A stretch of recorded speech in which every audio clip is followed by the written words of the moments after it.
ชื่อเรื่องผจญภัยในป่ามหัศจรรย์ของแมวเหมียวคู่รัก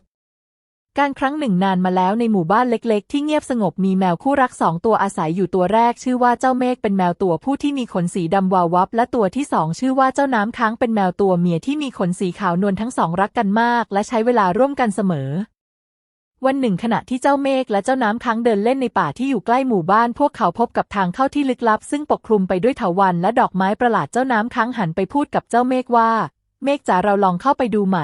ฉันรู้สึกว่ามีบางอย่างที่น่าสนใจซ่อนอยู่ในนั้นเจ้าเมฆพยักหน้าดีเลยน้ำค้างเราไปผจญภัยกันเถอะ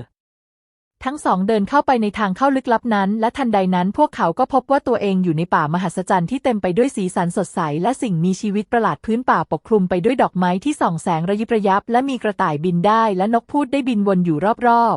ๆเจ้าน้ำค้างตื่นเต้นมากที่นี่สวยงามมากเลยเมฆฉันไม่เคยเห็นอะไรแบบนี้มาก่อน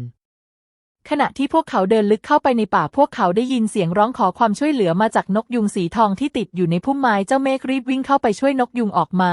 คุณเป็นอะไรหรือเปล่า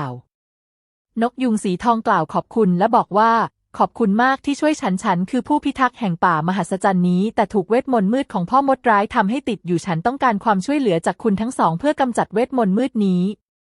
เจ้าเมฆและเจ้าน้ำค้างยินดีช่วยเหลือพวกเขาได้รับคำแนะนำจากนกยุงสีทองว่าในป่านี้มีดอกไม้วิเศษที่สามารถทำลายเวทมนต์มืดได้คุณต้องหาดอกไม้นั้นและนำมาที่นี่ทั้งสามออกเดินทางไปหาดอกไม้วิเศษพวกเขาผ่านป่าที่เต็มไปด้วยปริศนาและอุปสรรคต่างๆแต่ด้วยความกล้าหาญและความรักที่มีต่อกันเจ้าเมฆและเจ้าน้ำค้างก็สามารถหาดอกไม้วิเศษได้ในที่สุด